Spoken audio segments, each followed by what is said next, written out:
Assalamualaikum warahmatullahi wabarakatuh. Perkenalkan, nama saya Andrianto Pratama dari kelas E PPL dengan NIM D400 200 101. Nah, untuk pada video tugas besar pengukuran besaran listrik ini, saya akan menjelaskan jembatan Wheatstone. Sebelum kita masuk ke jembatan Wheatstone, saya akan menjelaskan apa sih jembatan Wheatstone itu dan bagaimana cara kerjanya. Untuk jembatan Wheatstone ialah susunan rangkaian listrik untuk mengukur suatu tahanan yang tidak diketahui besarannya. Nah, rangkaian ini dibentuk dari 4 buah tahanan atau hambatan yang merupakan segi 4 ABCD. Padahal rangkaian ini dihubungkan dengan sumber tegangan. Ini sumber tegangan DC 12 volt dan sebuah galvanometer. Galvanometer sama dengan 0. Jadi yang ini R1 galvanometer. Untuk fungsi jembatan Wheatstone itu sendiri, fungsinya untuk mengukur nilai suatu hambatan dengan cara arus yang mengalir galvanometer sama dengan 0. Sebab potensial ujungnya sama besar.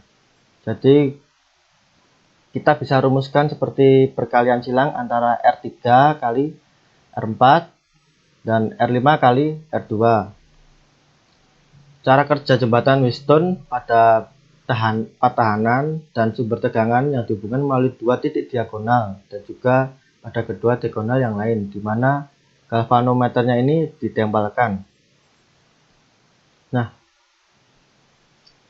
untuk rangkaian jembatan Wheatstone ini seperti ini. Untuk rangkaian pertama dan ini rangkaian kedua. Untuk rangkaian jembatan Wheatstone itu sama. Untuk rangkaian pertama dan rangkaian kedua itu sama, sudah termasuk jembatan Wheatstone. A sama dengan 1, berarti A nya itu 1, dikit terakhir NIM. Kita masuk ke variabel resistor. 1000 ohm ini kita dapatkan dari perhitungan 1 kali 1 kali A, jadinya 1000. 2 kali 1 jadinya 2000 ohm. 4 kali 1 jadinya 4000 ohm. 8 kali 1 jadinya 8000 ohm. Dan NIM itu 2 digit terakhir. 2 digit terakhir 01 jadinya 1000 ohm. Nah, untuk catatan ini R3, R4 ini perkalian silang. Tadi sudah saya bilang. R3 kali R4 sama dengan R5 kali R2. Volt A sama dengan volt B. Volt A kurangi volt B sama dengan 0 volt. Ampere A kurangi ampere B sama dengan 0 ampere. Nah, volt ini tegangan, volt A B sama dengan 0 volt. Untuk I itu arus, IAB sama dengan 0 ampere. Maka kita langsung ke rangkaian percobaannya saja, teman-teman. Kita rangkaian percobaannya saja, teman-teman.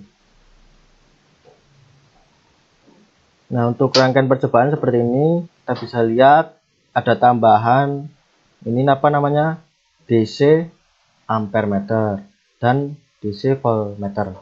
Nah, itu gunanya untuk apa? Untuk menghitung dan mengetahui nilai arus atau tegangan ini yang mengalir pada rangkaian ini. Nah, kita langsung ke perkalian silang ini. 1000 itu kita dapatkan ini R3 1000 kali R4 8000, R5 nya 2000 dan R2 4000. Nah, itu hasilnya sama 8000.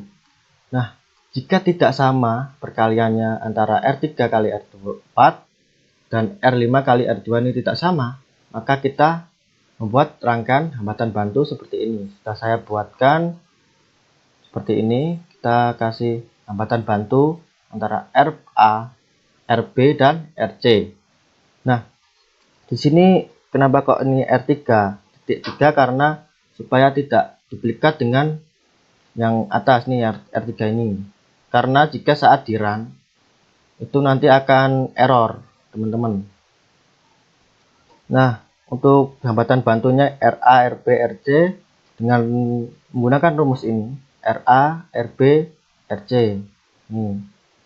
Untuk RA sendiri R3 kali R2 nih, R3 kali R2 per R3 R2 dan plus R1 galvanometer ini.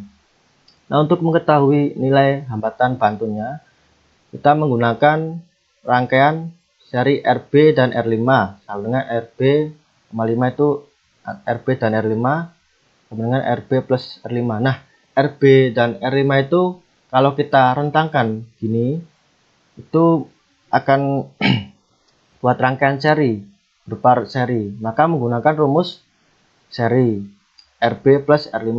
Begitu juga dengan rangkaian seri RC. Kita rentangkan gini, nanti rangkaiannya berupa seri, kita menggunakan rumus seri. Nah, untuk rangkaian paralel ini, untuk rumus 1 per RB sama dengan 1 per RB ini hasil dari rangkaian seri RB plus R5. Dan 1 per RC ini hasil dari perhitungan rangkaian seri RC plus R4. Untuk besar hambatan pengganti total sama dengan rangkaian paralel RP. Nah, ini nanti rangkaian paralel RP hasil dari perhitungan rangkaian paralel yang atas ini. Dan RA. Jadinya R total sama dengan RA plus RP. Nah, untuk perkalian silang ini, jika perkalian silang itu tidak sama hasilnya, maka kita menggunakan hambatan bantu seperti ini, teman-teman.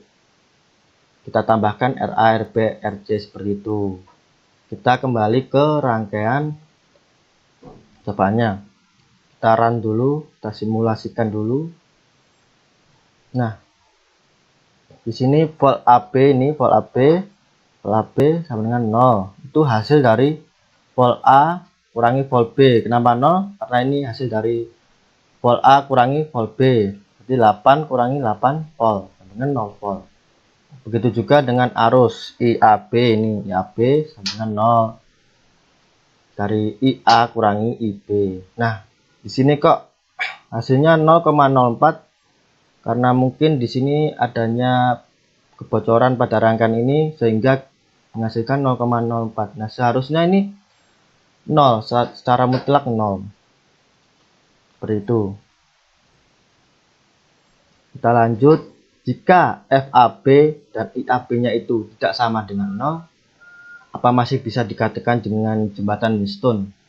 Nah, jika tidak sama dengan 0, maka itu tidak bisa dikatakan dengan jembatan Wheatstone.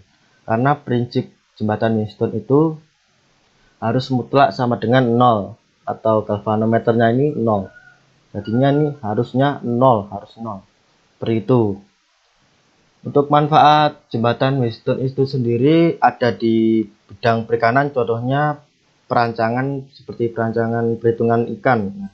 Itu harus kita buat alat-alat yang bertujuan untuk membuat tugas manusia dalam bidang pekerjaan sehari-hari, tentu dalam bidang perikanan.